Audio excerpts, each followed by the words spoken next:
Hello everyone and welcome to an Outlast Trials dive into the expops, the common enemy types that the reagents may face in their therapy trials.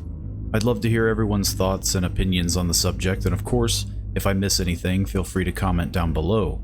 But without any further delays, let's talk about what we know of the expops. The experimental population, or expop for short, are the failed test subjects of the early stages of Project Lathe, as they came from another Murkoff facility of Mount Massive Asylum. Originally, they were meant to take the place of the reagents, but were not blank canvases for Dr. Easterman. They had too much pre-existing trauma to be effective at taking in the therapy, and thus needed another purpose. That purpose is to now help apply the therapy. Under one file, we can see the guidelines for the archetypes and the names the facility would like them to be known as, but for our purposes, we'll be calling them the names that we, the reagents, the players, know them as. In their own individual documents, we can see the augmentations for each specific expop and further details covering them.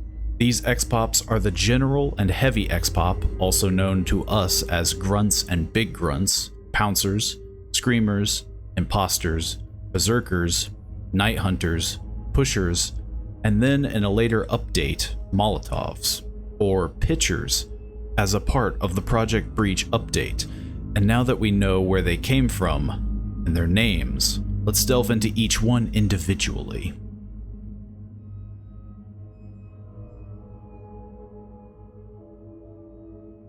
The Grunts are lost men.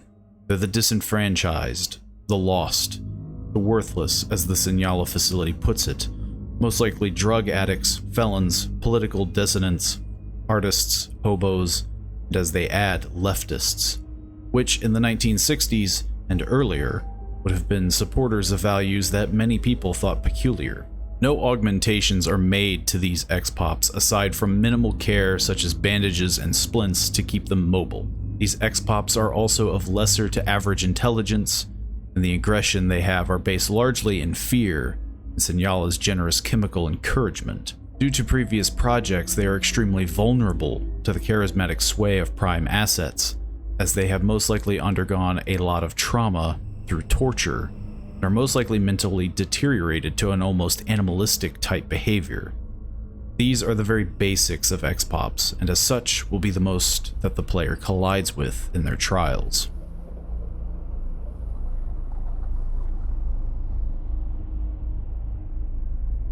The Big Grunts are when we see things taking a bit of a weirder turn. Here we see Signala using what were once violent children and part of a previous redacted program in conjunction with the Signala facility, most likely those who suffer from intellectual disabilities. They have been altered chemically, most likely with boosted hormones, possibly steroids, and limb extension surgeries to extremely alter them into hulking behemoths. As such, physical control cannot be applied to these expops and must be conditioned for obedience, and with them having a childlike mind, it makes it the easiest way to keep them controlled. These expops having the minds of children, and with their added violence, it's safe to say these expops were most likely put into asylums to begin with, as during the 1930s, that's where most people who were born with these symptoms were sent to.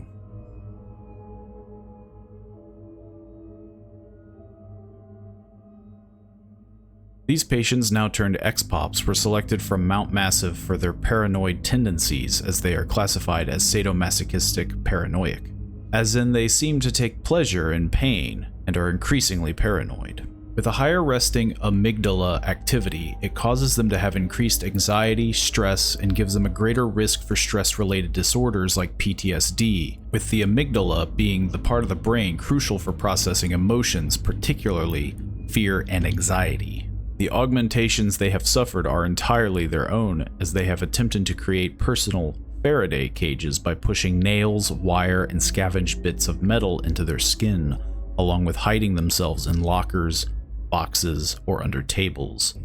Faraday cages, traditionally being that of an enclosure to block some electromagnetic fields, the Pouncers' Faraday cages could be to block any excess stimuli, as most are seen with wire stitching their eyes shut, and when a reagent gets too close, it thus agitates them enough to attack.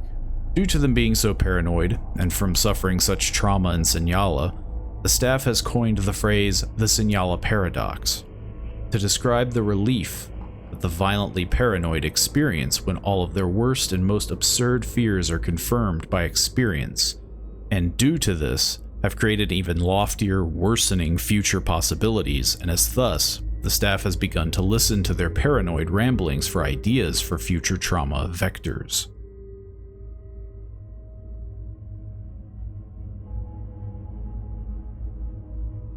Screamers are extremely sleep deprived and were developed based on chance experimentation in German camps in World War II. A gift from the Project Paperclip colleagues. Project Paperclip being a secret US intelligence program that brought over 1,600 German scientists, engineers, and technicians to the United States after World War II, so that these scientists wouldn't fall into the hands of other nations. These expops were exposed to the morphogenic engine therapy and encouraged to scream until physiological changes took place, and as such, these patients can achieve extreme pitch and volume. To recreate this though, they use amphetamines to encourage a walking nightmare state that has resulted in a permanent twilight of non-REM near sleep, as thus, screamers are asleep, but never sleeping. In a near catatonic state but extremely sensitive to sound and motion. Once startled, they will emit an ear-piercing scream, which is only assisted by the speakers attached to their chest. They're experiencing hallucinations, anxiety, and psychosis due to the extreme sleep deprivation, and as thus, the longer they exist, the more they suffer, and it's been stated that some find a brief catharsis with screaming and gain some brief relief from their delusion, panic, and dread.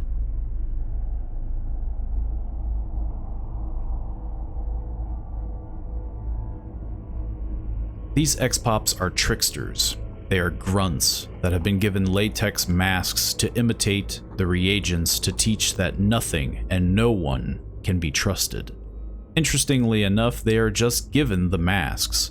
They are placed in the trials entirely nude and are left to outfit themselves, acquiring clothing from corpses and fashioning knives from what they can find. They are forced to use guile, and thus no other advantage is given to them. They appear to be playful and sadistic with the remorseless cruelty of children pulling legs off an insect.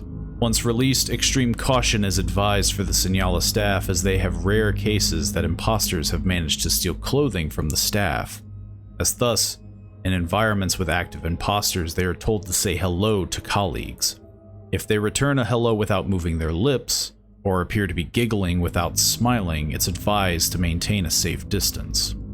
These imposters could be showing signs of dissociative identity disorder, much like Mother Gooseberry, or are just delusional or psychotic, as they seem to take delight in luring people in by wearing the skin of another, almost lulling a victim into a false sense of security before striking, and the fact that they do it so efficiently could be a sign that they've done similar tactics before they were even a part of the Signala facility.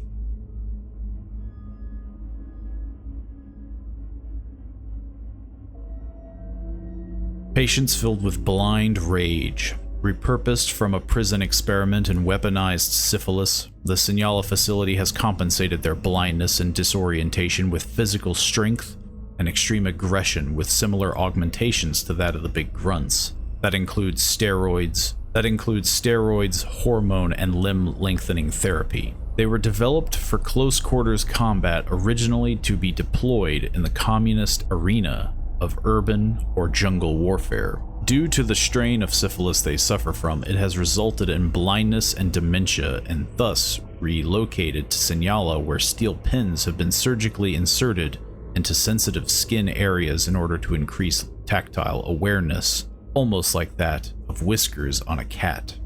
Due to their unreasonable animosity towards their ruined eyes, these patients oftentimes pick at their own eyes and the cavities beneath until they have sufficiently damaged their frontal lobes to essentially self-lobotomize, and as such, metal plates have been added to prevent this. Beserkers overall seem to have found enlightenment at the extremes of pain, adding an unexpected legitimacy to Dr. Wernicke's theories of lateral ascension for his morphogenic engine. The central tenet of that enlightenment, however, seems to be in worship of violence against others, and thus it is seen as a form of evangelism.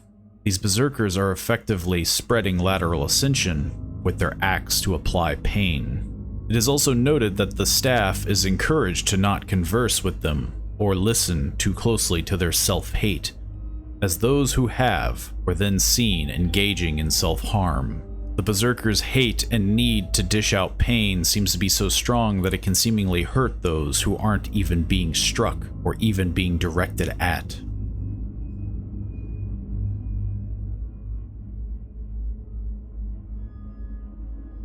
Military volunteers whose surgical night vision augmentation has caused grandiose delusions, such as them identifying as a figure from myth, or a new nocturnal type of human, most likely a type of vampire, as the technology has roots to Project Paperclip based on the second-generation Vampire system, which was intended for use to see in the dark with an infrared spotlight and a large battery. It was developed as a Wunderwaffe, or wonder weapon, late in World War II for Nazi Germany. This one, though, has clearly been modified, as it causes direct pain stimulation of the primary sensory areas of the cerebellum, along with the primary and secondary visual areas of the brain. They themselves have been modified as well, with retinal isolation procedure developed in cooperation with Herbert Heim, also known as Dr. Death, an Austrian SS doctor who is well known for killing and torturing using various methods. This procedure immobilizes the eyeballs with pins through the sclera until the muscles atrophy so that the direct, undisturbed stimulation can be applied to the retina, making it so they must move their whole head as they can only look forward, and has caused significant enlargement of the colliculi. Along with their narcissism and suffering from being bipolar, they consider themselves superhuman.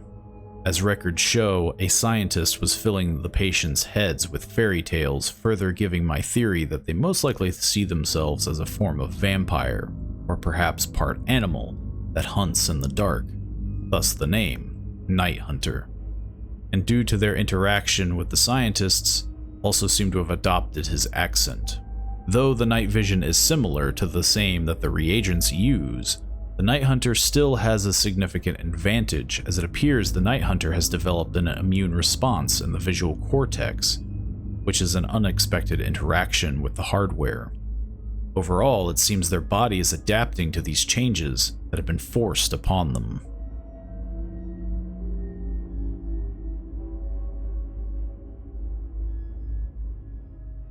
Described as being shamans, these former Signala staff have been driven to psychosis by chemical exposure, along with being in the proximity of other trial populations, much likely degradation of the mind witnessing such horrors. These expops spray a similar green gas that reagents endure in the tram when they are sent to a trial. It's safe to say the pusher has most likely been inhaling that same gas and has received negative effects. The pusher gas, though, isn't exactly the one reagents endure, as it's mentioned that they are encouraged to develop their own psychoactive compounds, and is an exercise more in the art of science than of drug use. With their skills in chemistry and evolving mixtures, it's also managed to prevent reagents from acquiring a drug tolerance and proven a remarkable partner in achieving truly remarkable states of psychosis. Pushers have become increasingly delusional by having a perceived relation with the Skinner Man, a shared hallucination that is seemingly what reagents see Dr. Easterman as.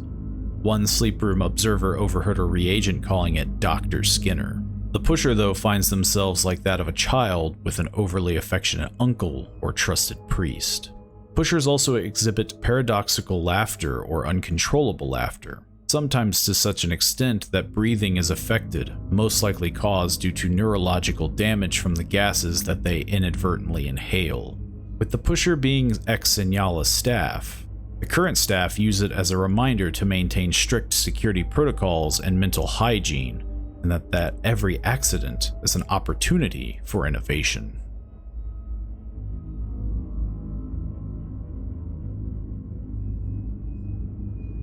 Seen as shamans to a pagan god of fire, they see military scientific advancement in thermal weaponry and bombing as evidence of fire's deification. They've been encouraged to improvise firebombs, also known as Molotov cocktails, with each carrying a 6-gallon gasoline tank.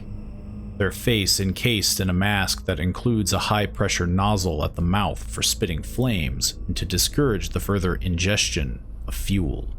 Their larynx is severely damaged due to that consumption of fuel, which is why reagents will most likely only hear their shrill yells. These expops are at their very core pyromaniacs, and interviews with them revealed a dedicated fixation on napalm and similar incendiary technologies, with them having witnessed or dreamed about the widespread use of napalm. According to the staff, they exhibit a powerful, hypocritical juxtaposition of serving and yet commanding fire as a god, and derive pleasure in the pain of the burns they give themselves.